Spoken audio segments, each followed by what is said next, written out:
Capitalism and complex systems.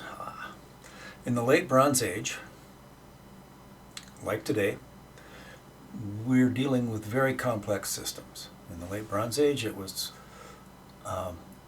a system of different civilizations spread out over the Eastern Mediterranean, from like the Hindu Kush to Italy, say. Today, our complex system encompasses the entire world. Okay.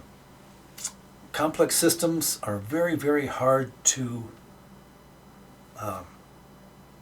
precisely control. And in fact, you're more likely to get where you want to go when dealing with complex systems by pushing and prodding, pulling here and there. And that is what capitalism is very, very good at doing. There are a couple of features that lend itself to that. Now, one of the things is that this is not unfettered capitalism. This is not totally free markets. One of the requirements is there must be some way of blunting the sharp edges to limit the excesses of a free market, and also to provide incentives to get those markets, the capitalist markets, to move in the direction that the population wants them to move in, or for the benefit of the population, I should say. Which is, yes, not exactly the same all the time, but most of the time it is. So one of those is, if you've ever heard the expression low cost, fast, high quality, you can have any two of those, but not all three. Capitalist systems are really good at determining that saying, because you can go in and you can say, I want this, and I want this thingamajig. I want it tomorrow, and I want it to be top quality. To which the vendor would say, okay, what do you want to give me for rearranging my priorities so that you can get it in the time allotted? Because I have other things that I need to do. So it's going to cost more. It's not going to be a low-cost option. On the other side of it, if you want high quality and low cost, it takes time, one, to figure out the supply chain of low-cost elements, to figure out the timing, because as a vendor, I will have other priorities, other jobs that I need to take care of, and they're in the schedule already. So unless you give me some reason to mess up my schedule, no. You can get the low quality then, but you let me set the priorities of when it's going to get delivered. So, and you can iterate through all the permutations of that.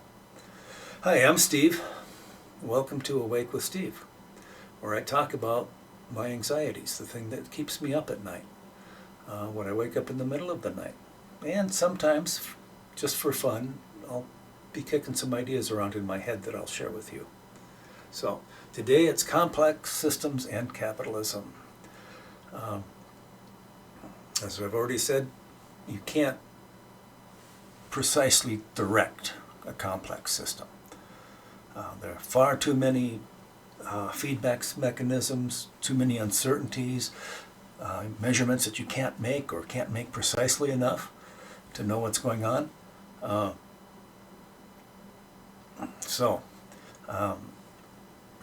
That's where capitalism comes in, because capitalism is not a precise system either. You can direct a significant portion of a capitalist system in a particular direction. You can kind of push, prod, incentivize through various means for a majority of the system to move in a particular direction. But there's always some elements, and this is the second characteristic of capitalism that lends itself to solving issues with, actually solving or resolving issues with complex systems. And that is no matter what the priorities are in society, in the economic system, in the government, in whatever dominant forces there are driving a complex system or a capitalist system, there are always individuals, companies, off on the fringes, doing their own thing, exploring this, that, or the other thing. You know, some of them might think the whole system's screwed up, they don't know what they're talking about, I have the solution. So they're working on a solution for their perceived problem. And some of them there's some individuals just playing with ideas. You know, what happens if? And there's not a lot of discouragement in that practice. It's not an authoritarian government saying, you can't do that, you must be focused on this.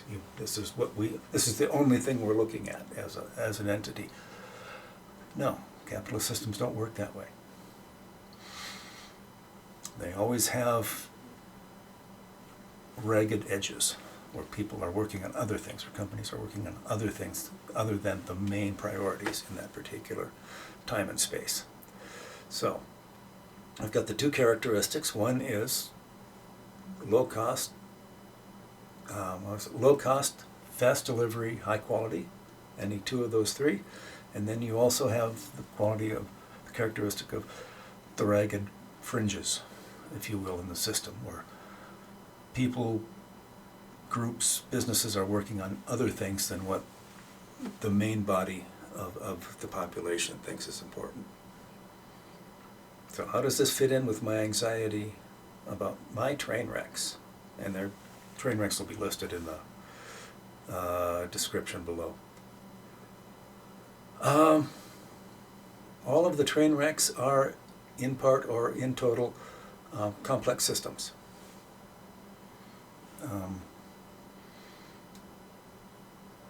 The population collapse, demographic collapse, yeah, there's not a simple answer to that, and it bleeds off into aggravating a lot of other issues. The pollution issue, very definitely a complex issue, because we don't want to pollute, but we still need manufacturing process, we still need drugs, we still need a lot of different things that we as people consume.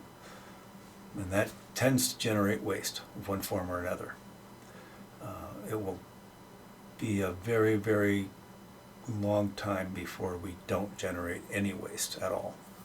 So, again, and because these are either of themselves or part of a more complex system, they also all fit into the Earth and the worldwide economy, and that makes them part of the complex system that we're working on, that I worry about a lot.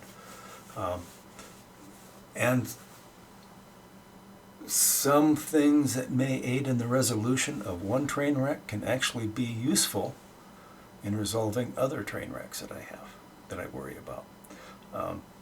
The first thing that comes to mind that I've been hit over the head multiple times this last week is AI and robots, human form robots, so that we actually have humanoid-shaped smart objects, smart robots that can do whatever people can do.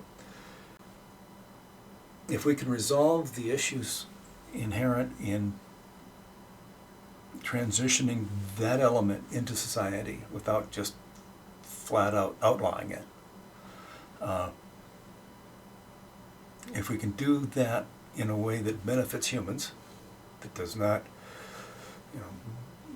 enforce a dictatorship of some sort, or something like that, who knows, or destroy humans outright, but that work side by side with humans and help us resolve some of our systemic issues. That will be a very, very big help in resolving the climate issues, because in resolving those, that's going to be one of the biggest efforts that humanity has undertaken And it's going to take a lot of labor, it's going to take a lot of brain work, and it needs to be done fairly quickly. So, what better help than to have a population of smart robots that's growing, and that can grow very quickly, that we can put to work on these issues. So there's that. And partly what brings up this whole topic of capitalism is the anxieties I'm starting to get around people on the left and in the environmental realm,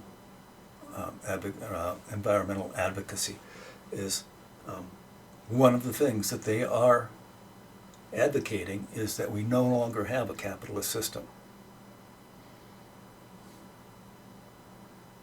What systems are they talking about putting in place? A communist, a socialist, democratic socialism. Democratic socialism is just a way of limiting capitalism, actually.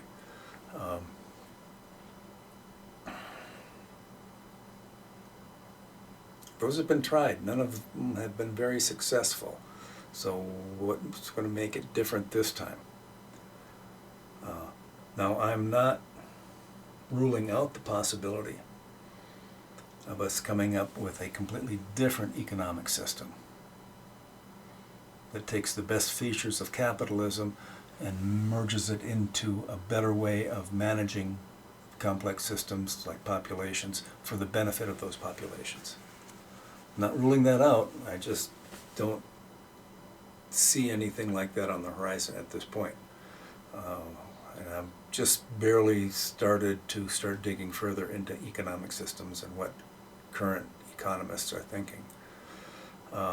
So, you know, the thing that the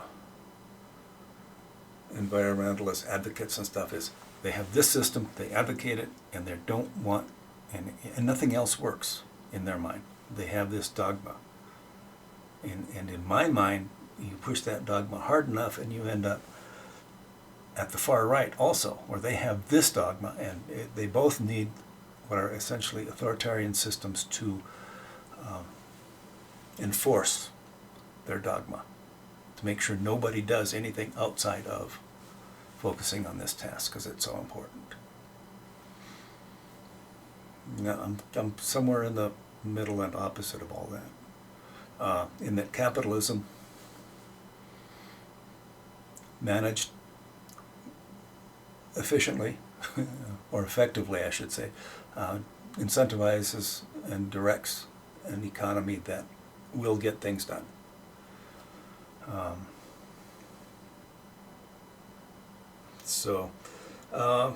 think that's about it, all I have to say about this.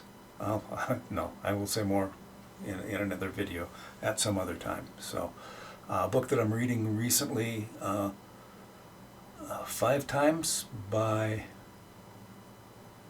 I don't remember the author. I'll have it in the description below. He talks about changing the economic system in a way that incentivizes and it uses government to actually do the incentivizing. And he points out historically where that has been very effective at achieving things that we wanted to do in this country. So, with that, actually I may do a whole video just on that book. It's an interesting book. I've not finished it yet, so I've got to keep going. So with that, we'll say goodbye. Have fun. See you.